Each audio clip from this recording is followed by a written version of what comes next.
کہ اللہ رب العزت چاہتا ہے میرے بندے، جب میں نے تجھے دنیا میں بھیجا تو نفخت فیہ من روحی، میں نے اپنی طرف سے روح دی تھی، تمہارے اندر روح پھونکی تھی، میں نے تمہیں روح دی۔ تقویٰ یہ ہے کہ جو جس حال میں نے تمہیں روح دی اسے حال میں مجھے واپس لوٹا،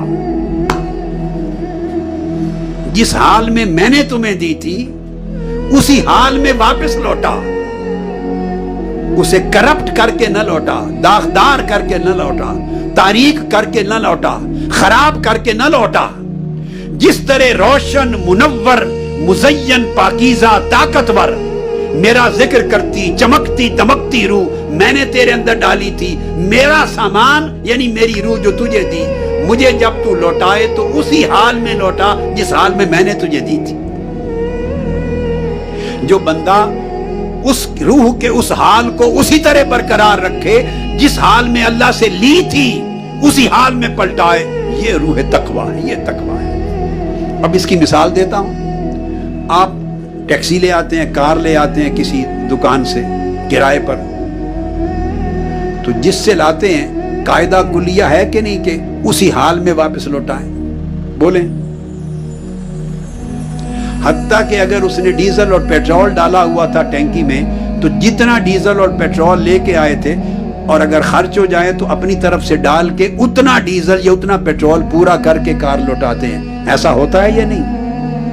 ورنہ مالک کہتا ہے اگر کار کو آپ توڑ دیں، نقصان کر دیں، کہیں ڈینٹ لگا دیں تو آپ کو پے کرنا پڑ جاتا ہے۔ وہ پے کرنے کو عذاب کہتے ہیں، وہ سزا ہے۔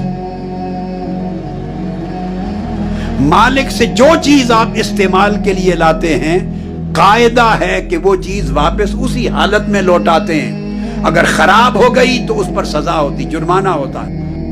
اس طرح بندے اللہ نے آپ کو عقل دی پاکیزہ جوہر کے طور پر، اور اگر وہ کرپٹ کر دی، آپ نے خواہش کر دی، منفی کر دی، اس کو مکار بنا دیا، عیار بنا دیا، اس کو بے ایمان بنا دیا، کرپٹ کر دیا، اللہ قبول نہیں کرے گا۔ فرمایا میں نے یہ عقل تو نہیں دی تھی، مجھے اس حال میں پاکیزہ عقل لوٹا، جس حال میں پاکیزہ روح دی تھی اسی حال میں لوٹا، جس حال میں نفس دیا تھا اسی حال میں لوٹا، جیسا دل دیا تھا اسی طرح روشن دل واپس لوٹا۔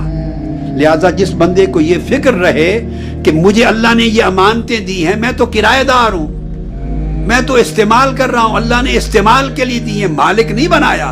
اگر ہم مالک ہوتے تو جیسے چاہتے مس یوز کرتے، کوئی پوچھنے والا نہیں تھا، مگر ہم تو کسی شے کے مالک ہی نہیں ہیں، ہمیں تو امانت دی ہے استعمال کرنے کے لیے، مالک تو مولا ہے، جس نے دیا اسی کو جانا۔ یہ معنی ہے اس جملہ قرآنی کا انا للہ و انا الیہ راجعون، اس کا یہ معنی ہے۔ ہم اس جملے کو استعمال کرتے ہیں صرف موت پر، صرف موت پر، کہ ہم اللہ کی طرف سے آئے، اللہ کے لیے تھے اور اللہ ہی کی طرف پلٹ کے جانا ہے۔ ہم نے استعمال موت کے ساتھ کر دیا ہے، نہیں، اگر موت سے نکال کر اس کو زندگی پر استعمال کر دیں تو تقویٰ نصیب ہو جائے۔ ہم اللہ کی طرف سے آئے اور اللہ ہی کی طرف پلٹ کے جانا ہے، چونکہ اللہ کی طرف پلٹ کے جانا ہے تو ہر چیز کو اللہ دیکھے گا۔